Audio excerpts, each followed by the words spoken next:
Castilla. Castilla por la reina y señora nuestra, la reina Isabel, y por el rey don Fernando como su legítimo marido.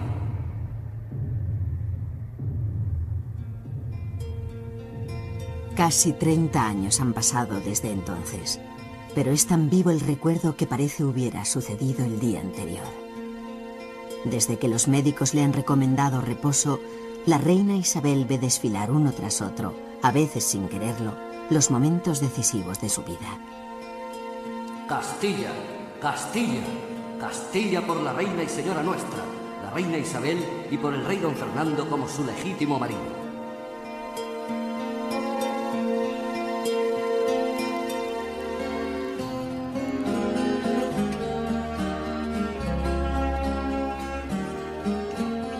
Hija de Juan II, rey de Castilla, y de su segunda mujer, Isabel de Portugal, Isabel nació el jueves 22 de abril de 1451, en Madrigal de las Altas Torres. Aquel año se había celebrado la Pascua de Resurrección el 25 de abril, lo que permite afirmar que Isabel llegó al mundo un día de Jueves Santo. Coincidencia que para algunos influirá en la profunda religiosidad de doña Isabel, que desde muy pequeña mostró una sorprendente profundidad en sus convicciones cristianas, posiblemente favorecida por el ambiente austero y piadoso en el que discurrieron sus primeros años. Nadie podía imaginar el papel que aquella niña habría de desempeñar en la vida de Castilla y en la consolidación y difusión de la religión católica.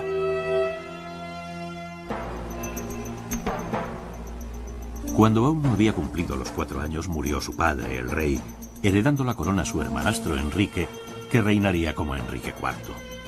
Era un momento de transición y el umbral de grandes cambios políticos y sociales. Los viejos cimientos de la sociedad medieval se iban derrumbando. Los reyes intentaban terminar con las prerrogativas feudales. Había que desposeer a los grandes señores del derecho de ejercer la justicia en sus feudos y de tener ejércitos armados para conseguir y garantizar el poder absoluto de la monarquía.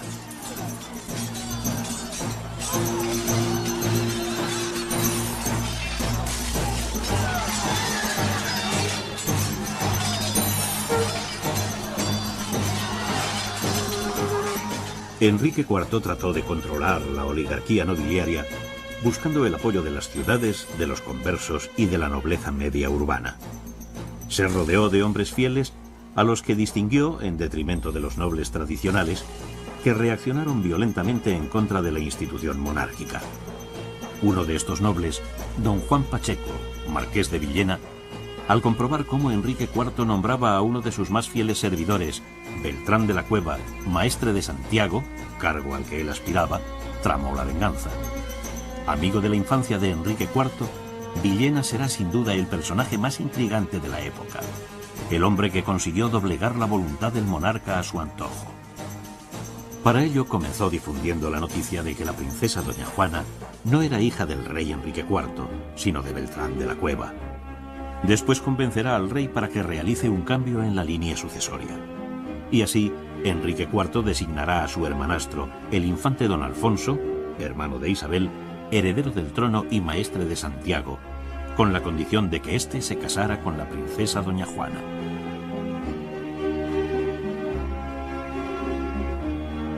Con esta decisión, Enrique IV quería evitar un enfrentamiento con la nobleza.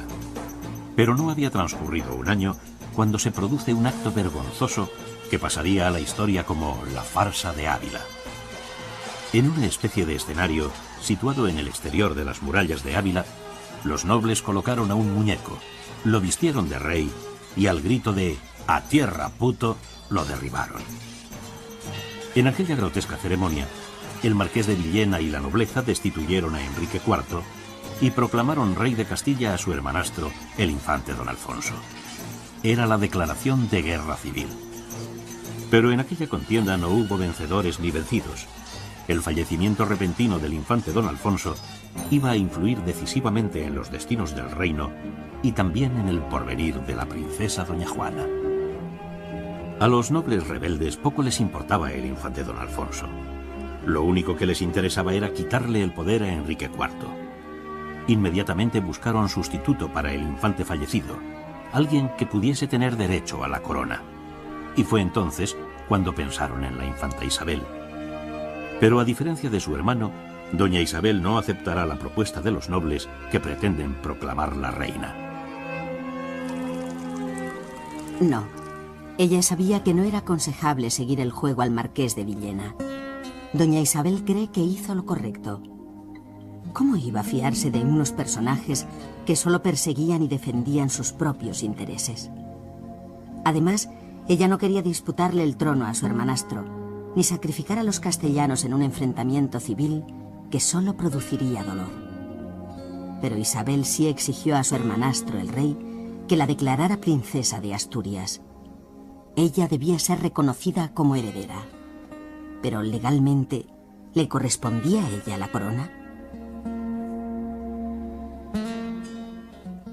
Creo que con la documentación de que disponemos, sí. Porque indudablemente el matrimonio de Enrique IV con Blanca fue disuelto por una sentencia dictada por persona que no tenía capacidad para ello. Nunca fue confirmada por el Papa y por consiguiente tampoco hubo nunca una dispensa para el segundo matrimonio. Somos bastantes los que creemos que la heredera legítima era Juana la mal llamada, la Beltraneja, que en realidad era Juana de Castilla y le usurpó el trono a Isabel. Era la legítima hija de Juan II de Castilla y en ese sentido es una mujer, una persona con legitimidad dinástica directa por vía masculina, que es lo que prevalece. Más yo creo que no se puede decir con datos realmente objetivos y contrastables. Pues yo me temo que no tenía ninguna legalidad, ninguna legitimidad para llegar al trono. Lo que pasa es que ella se la construyó, la legalidad, para hacerse con la herencia de su hermano Enrique a costa de su sobrina Juana. Lo que se arguye es toda la serie de desmanes, de injusticias, de desafueros que habían sucedido en el reinado de Enrique IV, que hay que valorar si eran ciertos o si son totalmente construidos para legitimar que Isabel se haga con el poder que no le correspondía.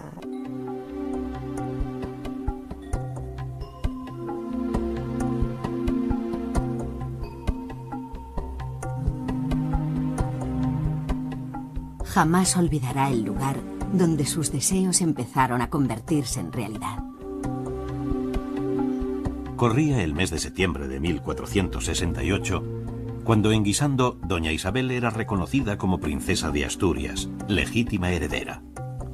Enrique IV, por mantener la paz y el sosiego del reino, accedía a nombrarla su sucesora. Isabel se comprometía a no casarse sin el consentimiento del rey. Isabel siempre presentará como pruebas de su legitimidad lo acordado en Guisando, aunque lo allí pactado fuera incumplido por las dos partes. Nunca Isabel fue jurada como princesa heredera por las Cortes. Tampoco ella respetó lo referente a su matrimonio, pues se casó en secreto con su primo Fernando de Aragón. En Guisando no hay un pacto. El pacto se hace, y es un convenio privado, en Casarrubios del Monte y en Cadalso un día antes. En Guisando lo que hay es un acto de reconocimiento. Reconocimiento de la legitimidad de Enrique IV y reconocimiento de la sucesión por parte de Isabel. Naturalmente ella en esto se ampara siempre porque es la base jurídica sobre la cual se apoya. Pero en el convenio previo que firmaron, Isabel lo que introduce o logran sus consejeros que se introduzcan es esa noticia de que Enrique ni está ni pudo estar casado legítimamente con doña Juana, que este es el tema fundamental. Independientemente de su legitimidad para acceder al trono, Isabel procuró buscar apoyos, siempre necesarios en caso de confrontaciones. Eligió como marido al mejor de los candidatos. Fernando de Aragón le aseguraba la decidida ayuda de este reino, y convirtiéndole en su marido, doña Isabel eliminaba un posible rival, pues Fernando, que era el pariente más cercano a Enrique IV, podía esgrimir su parentesco con el rey para exigir la herencia al trono de Castilla. Tal vez por ello, Isabel deseaba celebrar cuanto antes el matrimonio y no se percató de que la bula utilizada en la celebración de los esponsales era falsa. La auténtica está fechada en 1471, es decir, 2 años más tarde. En ella, el Papa Sixto IV perdona a Isabel y Fernando el haber vivido en pecado y les libera de la pena de excomunión en la que habían incurrido. sorprende que este dato haya sido casi olvidado por la historia. Pues porque es muy fuerte que el matrimonio de los Reyes Católicos sea un matrimonio no legal y no jurídicamente reconocido o no canónicamente reconocido por la Iglesia, puesto que eran parientes en un grado que no se permitía ese matrimonio. Pero como a Isabel la interesaba casarse con su primo Fernando, puesto que era el pariente varón más próximo de Enrique IV y que podía competir con ella por la herencia, la forma de tenerle controlado y que no haya ningún problema es casarse con él. A Fernando también le interesaba el casamiento. Viajó de incógnito desde Aragón a Valladolid, donde le esperaba Isabel. Corría el mes de octubre de 1469, cuando Isabel y Fernando se casaron en esta ciudad castellana. Los esponsales se celebraron casi en secreto en la casa de Juan Vivero. La ceremonia fue presidida por el arzobispo de Toledo, don Alonso Carrillo. El interés que cada uno de los contrayentes mostraba por unir sus vidas, sus fuerzas y sus destinos quedó totalmente justificado. El tiempo se encargó de demostrar la eficacia y el acierto de esta unión.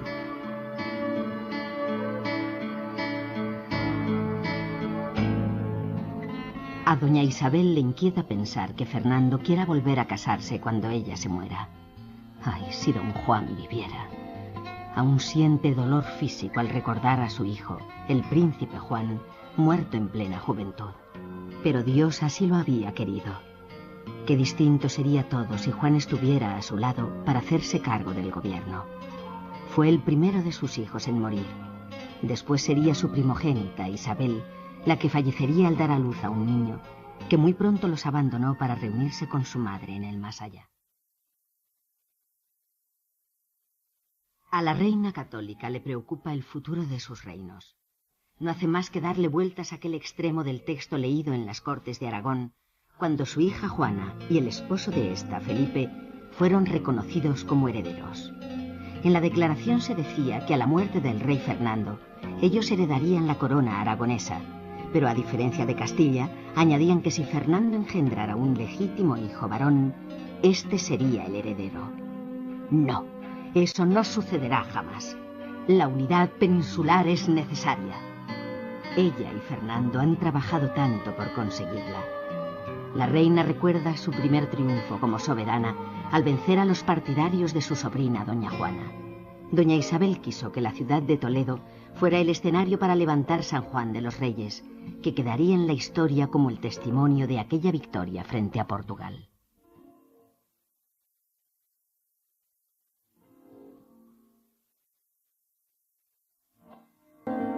Antes de enfrentarse a Portugal, Isabel y Fernando mandaron redactar un acuerdo para la gobernación del reino. El nombre del rey precedería al de la reina en los documentos, y las armas de la reina a las del rey. Administrarían la justicia juntos.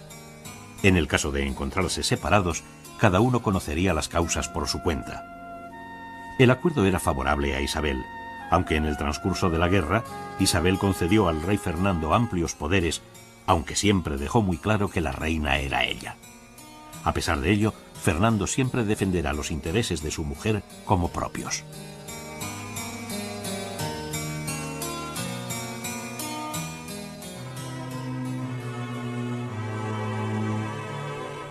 Doña Isabel recuerda el temor que sintió cuando Fernando le entregó su testamento al marchar a la guerra con Portugal, y cómo aquel temor se transformó en rabia para terminar convirtiéndose en complicidad.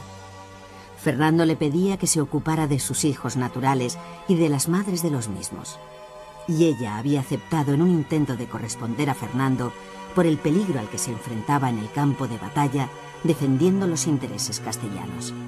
Isabel había asumido los errores de su marido como propios.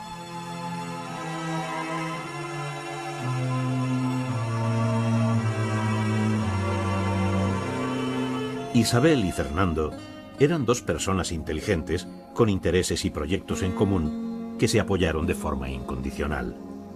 La lealtad era para Isabel una de las virtudes políticas más importantes. Lo demostrará al seguir contando con los nobles que habían sido leales a su hermanastro Enrique IV y rechazando a los intrigantes. Tanto ella como Fernando No tenían necesidad de ningún privado. El privado del rey era la reina, y el privado de la reina, el rey. En la historia ha quedado constancia de que Fernando interviene directamente en el gobierno de Castilla. Pero ¿hizo lo mismo Isabel en el de Aragón? El rey católico pasará a la historia como Fernando V de Castilla y II de Aragón. La reina católica será Isabel I de Castilla y de Aragón. El sentido verdadero del reinado de Isabel hay que tener en cuenta fundamentalmente que ella es mujer. Antes que nada, antes que cualquier otra condición, ella es mujer. Las mujeres pueden reinar en Castilla, no así en Aragón, y esto evidentemente marca mucho el reinado y los comportamientos regnícolas de Fernando y de Isabel. En definitiva, Fernando es rey de Castilla, Isabel no pinta ni monta tanto en Aragón, cosa que a ellos no les extraña porque, como es bien sabido, a finales del siglo XV la mujer debe ser entendida como un ser inferior al varón.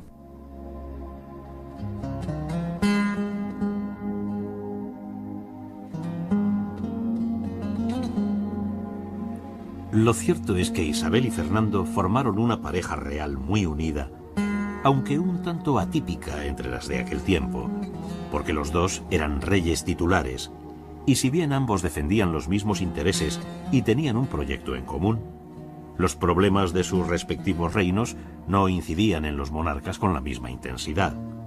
Los de Castilla le dolían más a ella, y los de Aragón a él, como se pondrá de manifiesto en algunos momentos de sus vidas.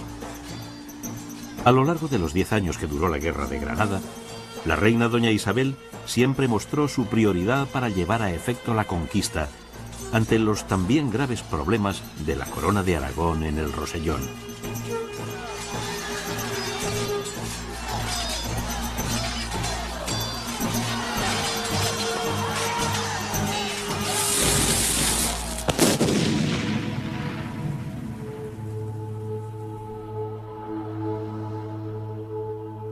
Granada. Cuánto tiempo y cuántos esfuerzos para unirla a la corona castellana. Solo entonces, aquella mañana del día 2 de enero de 1492, al entrar al lado del rey Fernando en la deseada ciudad, doña Isabel supo que sus proyectos podrían convertirse algún día en realidad. Aquel, sin duda, iba a ser un año decisivo en su reinado.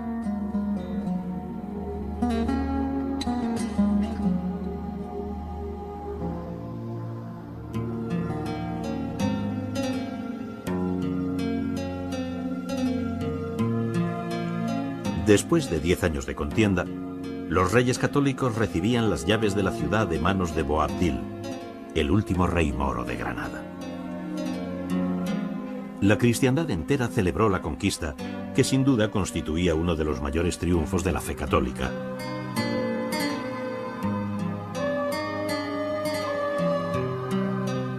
Sin embargo, los reyes admitieron en las capitulaciones una cláusula en la que se reconocía a los habitantes de lo que fuera el reino nazarí el derecho a practicar libremente su religión, la islámica. Pero después, en la práctica, no siempre se respetaron los deseos de la población conquistada, incumpliendo parte de lo acordado.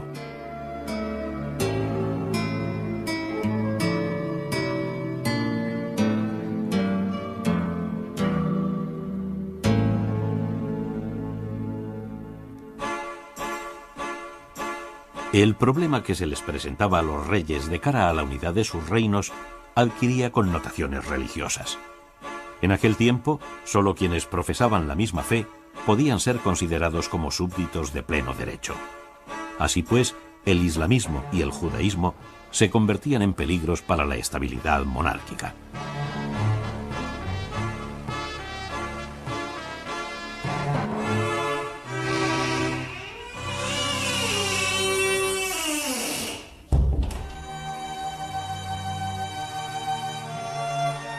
Los judíos ya habían sido expulsados de otros países europeos, pero en España era distinto.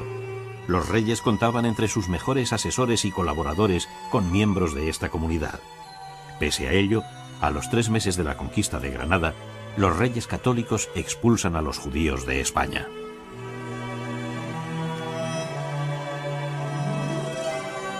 que la expulsión se han escrito muchos disparates, que se hace para apropiarse de sus rentas. Bueno, conviene tener presente que en marzo de 1492 no se expulsa a los judíos. A los judíos se les ofrece la posibilidad de bautizarse. Y curiosamente, la mayor parte de los judíos financieros ricos parece ser que se bautizan y se quedan. Y de hecho, a partir de 1492, la sociedad española se parte en dos bloques en una situación que perdurará hasta finales del siglo XVII, la de los cristianos nuevos o descendientes de cristianos nuevos y la de los cristianos viejos. Sancho Panza, por poner un caso que nos puede servir de referente. Los unos van a seguir con sus actividades una vez bautizados en 1492 sin mayor problema o disimulando sus orígenes. Por lo tanto, pensar que se expulsa a los judíos para apropiarse de sus rentas no tiene ningún fundamento, porque con sus rentas se sigue jugando más adelante. En realidad, no hay por qué ocultar la verdad de las cosas ni tergiversarla. La obsesión de Isabel la Católica era conseguir una unidad religiosa y para ello acabar con toda disidencia religiosa. Que conviene tener presente que en el siglo XV la práctica de la fe diferente de la del rey, era un privilegio que podía conceder el rey, no un derecho que tuviera el vasallo. Los judíos no podían tener condición de súbditos porque ésta estaba vinculada al bautismo. Entonces, si un judío se bautiza, automáticamente se convierte en un súbdito más. Pero mientras siga profesando su religión, no. Esta es la situación que se plantea y que se estaba planteando en toda Europa. Por eso, Francia o Inglaterra o Nápoles o Austria habían tomado ya la decisión de prohibir el judaísmo y obligar a los judíos a marchar, porque esta era la situación que a ellos les parecía que era un estorbo. No eran ciudadanos, no se les arrebata un derecho de ciudadanía. Lo que se hace es suspender un permiso de residencia que venían disfrutando desde muchos siglos antes. Es por muy duro que nos parezca hoy, es así, vamos, la situación.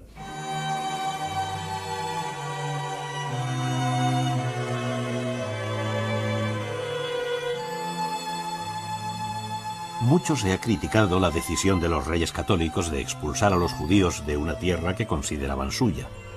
En España, Sefarad, estaban enterrados sus antepasados. Aquí soñaban su futuro.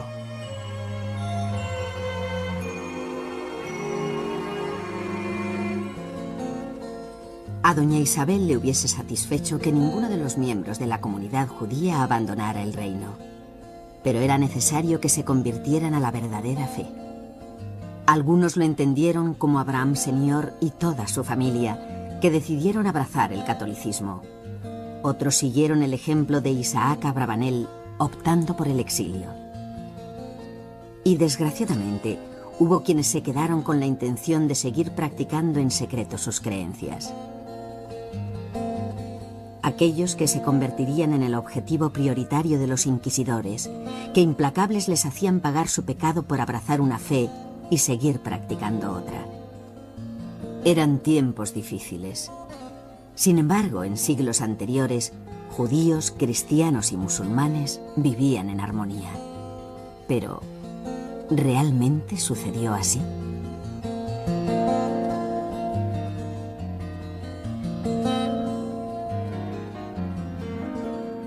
Yo creo que se ha exagerado un poco. Es verdad que hubo una convivencia de tres culturas y durante bastantes siglos pues predominó la paz en las relaciones entre unos y otros, aunque cada uno vivía a su aire. No había una multiculturalidad como hoy día, en el sentido de que a los cristianos les enseñaban la religión cristiana, a los judíos el judaísmo y a los musulmanes la musulmana. Y cada uno tenía su iglesia, su sinagoga, su mezquita, su concejo, su aljama, sus instituciones propias, su justicia distinta, incluso estaba prohibido la comunicación y los matrimonios entre cristianos y judíos. O sea que, pero sí que hubo durante varios siglos una vida pacífica en las relaciones entre ambos. A lo largo de toda la Edad Media, en todas las ciudades castellanas y aragonesas de la Corona de Aragón, hay tres barrios muy claros: el barrio judío, el barrio cristiano y la mudejaría, y son tres barrios absolutamente diferenciados, con cercas que los separan unos de otros, y donde la puerta de cada uno de los barrios se cerraba por la noche. Esto para mí quiere decir algo, y es que no había una perfecta convivencia.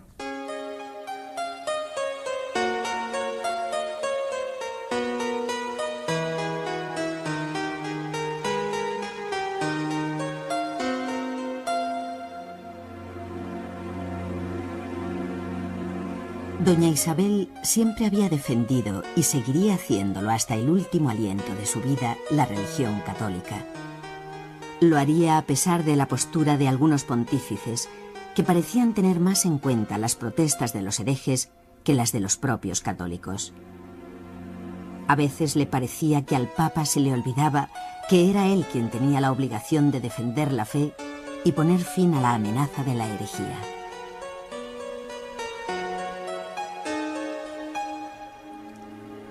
Será un pontífice, el español Rodrigo Borja, Alejandro VI, quien conceda a Isabel y a Fernando el calificativo de reyes católicos. Era una forma de reconocerles públicamente su colaboración en la liberación de los estados pontificios de la ocupación francesa, su esfuerzo al conquistar el reino musulmán de Granada, su fortaleza al expulsar a los judíos de sus reinos y su ejemplo de la evangelización en América.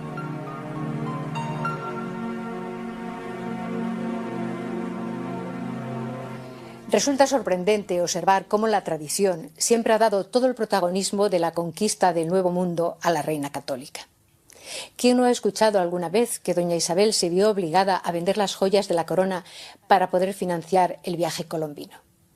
Sin embargo, lo cierto es que fue un judío converso, un funcionario de la corte de Aragón, más tarde escribano de ración de la Santa Hermandad, Luis de Santángel, quien adelantó la cantidad suficiente para emprender la empresa descubridora. También se ha dicho que fue decisión exclusiva de la soberana el aprobar el proyecto de Colón. Es posible que doña Isabel, haciendo caso de las sugerencias de las personas que avalaban aquel extranjero, haya tenido a bien reunirse con Cristóbal Colón en varias ocasiones. Pero resulta muy difícil de creer que doña Isabel haya tomado la decisión en solitario. Claro que después nos encontramos con un dato sorprendente. Las tierras descubiertas, las Indias, fueron incorporadas a la corona de Castilla y no a la de Aragón. Porque lo que es conjunto es la decisión de que Castilla asuma esa empresa de Estado. Eso es lo que es conjunto, la decisión de asumir la empresa de Estado. Pero la empresa la va a realizar Castilla.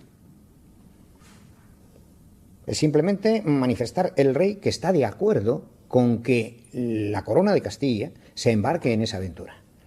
Pero eso no significa que se embarque también la corona de Aragón.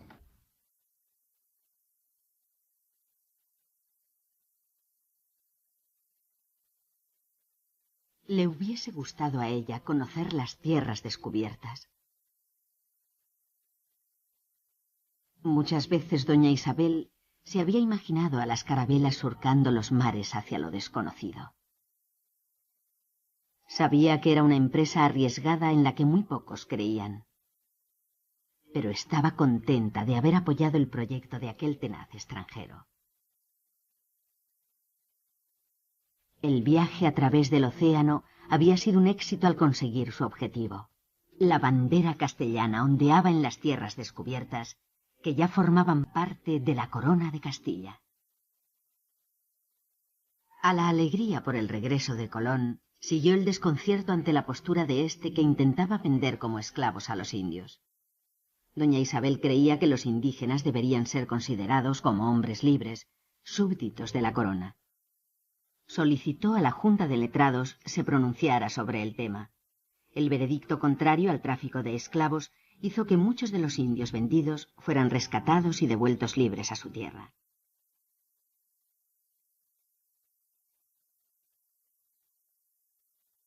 La reina católica no puede evitar el sentirse satisfecha de aquella decisión.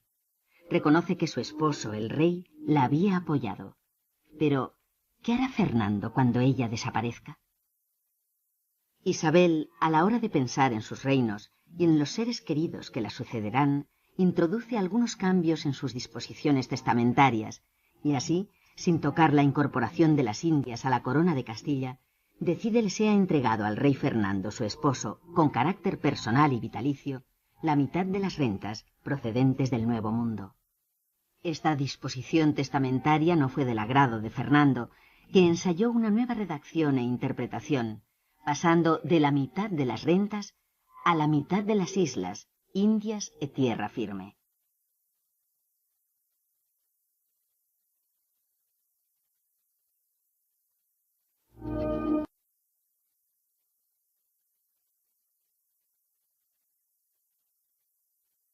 Pues Fernando cambia las disposiciones de Isabel, en realidad sin cambiarlas. Lo que hace es interpretarlas a su favor, tratando de obtener una participación mayor de la que podría haber obtenido de haberlas respetado tal como fueron redactadas. Muy probablemente, cuando la reina las redactó, no podía conocer la nueva situación en la cual el rey las cambia, y es de suponer que si lo hubiese conocido, a lo mejor las habría aceptado.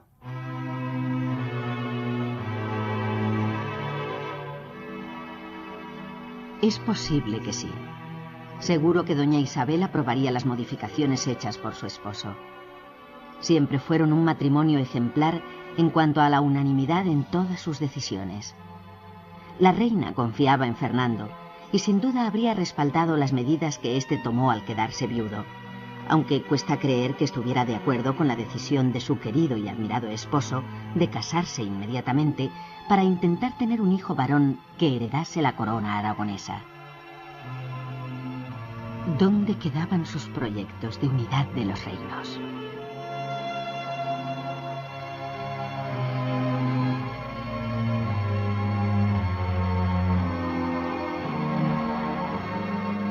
En realidad Isabel se casa con Fernando no por unir nada, sino por defender su propia legitimidad y defender la rama principal de los Trastámara castellanos. De manera que es muy difícil ponerse en esa posición.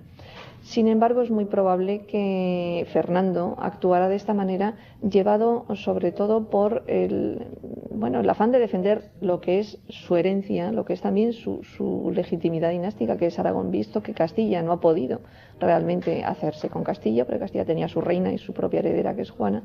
Él busca defender Aragón y también llevado probablemente por las propias exigencias aragonesas y las dificultades que una herencia femenina tiene o podría tener en Aragón. Esa dificultad de reconocer a una mujer como reina en la corona aragonesa también pudo influir en esa búsqueda de un heredero por parte de Fernando, que significaba mantener su legitimidad dinástica y su propia dinastía, la rama trastámara aragonesa, separada de la castellana.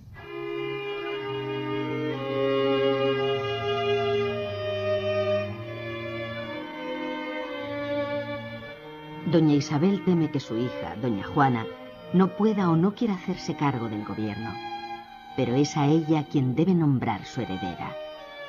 Había cambiado tanto doña Juana. La última vez que estuvieron juntas era como si fueran dos extrañas. El ambiente excesivamente permisivo de la corte flamenca sin duda había afectado a su hija.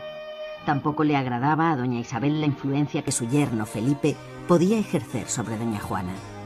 Castilla y Aragón necesitaban monarcas firmes y entregados que solo se preocupasen de los intereses de sus reinos, como Fernando y ella habían hecho. La época de los reyes católicos y de Isabel como reina de Castilla supuso cambios trascendentales en muchos campos.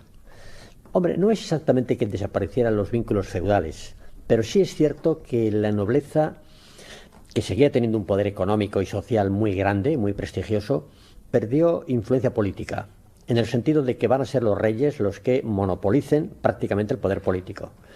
Y se van a rodear, ante todo, de expertos en derecho, de letrados, que entonces les llamaban hombres de los expedientes, que son personas que conocen muy bien las cuestiones jurídicas y que además fueron siempre fieles y leales a los reyes católicos. Esto es uno de los pasos decisivos. Por supuesto, van a generalizar el régimen de corregidores, que ya venía de antes, pero de forma muy puntual y concreta, y ahora se expande para todas las ciudades y villas. Y los corregidores eran un poco como los ojos y los oídos del rey y de la reina. Ellos lo que hacen es una objetivación de la monarquía, y eso ya es en sí un proceso de maduración, de tal manera que las instituciones legislativas, judiciales y ejecutivas funcionan por su cuenta. La intervención directa de los reyes se torna muy escasa. Las instituciones funcionan de acuerdo con sus estructuras. Por eso entramos dentro de lo que podríamos llamar el primer vehículo de la modernidad, es decir, Hay un poder legislativo, hay un poder ejecutivo y hay un poder judicial, cada uno de los cuales funciona por su cuenta. Todos es al nombre del rey, pero fíjese que en la actualidad también seguimos con esto. Una ley es ley cuando la firma el rey, antes no, que es un mero trámite, ¿de acuerdo? Pero es un trámite que garantiza que se han cumplido todos los trámites necesarios para que eso pueda ser una ley, y ya es lo que se hace entonces.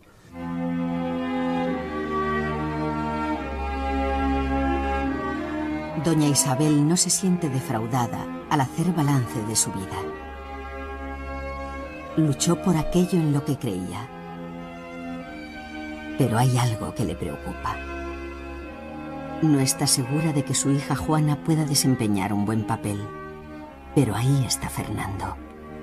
Sí, añadirá una disposición a su testamento. Debe ser el rey Fernando quien se haga cargo del gobierno de Castilla si Juana presenta problemas. Para Isabel la heredera es Juana, y no tiene ninguna duda, es su hija la heredera. Quizá duda, precisamente por la experiencia que ha tenido con ella y el desinterés político que Juana ha mostrado durante su estancia en Castilla, duda que Juana pueda realmente interesarse por la política y actuar políticamente. Ahí Isabel, manteniendo el principio dinástico de que la heredera es su hija, prefiere a su propio marido a su yerno. Isabel en el testamento manifiesta un gran amor hacia Fernando y un gran respeto. Y aparte de todo, yo pienso que Isabel tiene claro que para que haya una continuidad en sus ideales políticos es importante que Fernando siga teniendo un protagonismo y una fuerza y un poder grande en Castilla, posiblemente más que el que tenía cuando ella vivía, pero es la garantía de que su política se mantenga. Lo que sucede es que Fernando es un habilísimo político y Fernando tiene otros intereses que los castellanos, y por tanto Fernando no respeta siempre de una forma totalmente escrupulosa lo que Isabel había decidido, sino que Fernando mira sobre todo por los intereses propios y de la corona de Aragón. Nadie cuestiona la importancia histórica de Isabel la Católica, que sin duda era una persona muy valiosa y con grandes dotes para el gobierno. Fue mujer, madre, esposa, pero sobre todo reina. Sensible al mundo de la cultura, doña Isabel gustó rodearse de personas que la introdujeran en las nuevas corrientes renacentistas. Sus hijas gozaron de una formación sorprendente para la época, causando asombro en las cortes europeas. Desde su puesto privilegiado como soberana, apoyó la reforma monástica y trató de impulsar a través de sus colaboradores la creación de conventos que fueran auténticos remansos de espiritualidad. No fue ajena doña Isabel a una nueva tendencia que aparecía en Castilla. El coleccionismo era ya una realidad entre algunos miembros de la nobleza. También ella reunirá un buen número de tapices, esculturas y pinturas. En este sentido, ha quedado constancia del gusto de doña Isabel por las tablas flamencas con escenas religiosas. La fama de Isabel la Católica irá creciendo con el discurrir de la historia hasta presentarse la solicitud de apertura de su proceso de beatificación.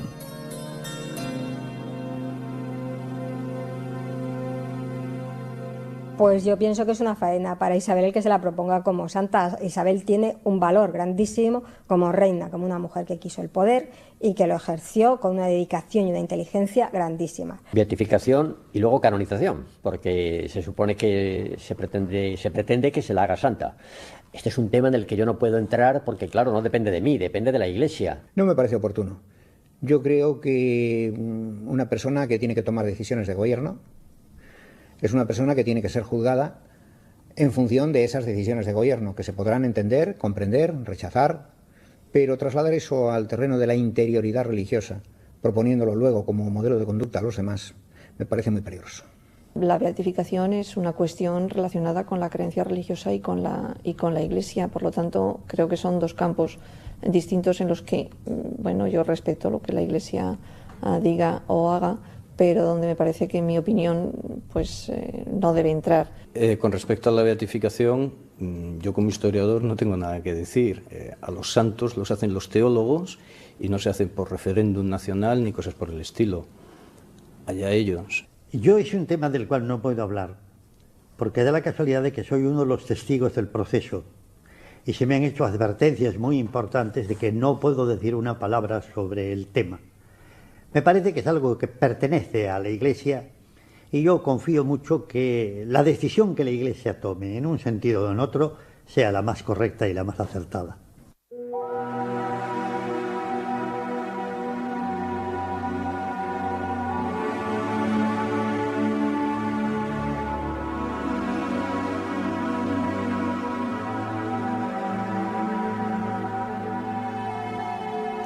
La reina doña Isabel murió el 26 de noviembre de 1504 en Medina del Campo.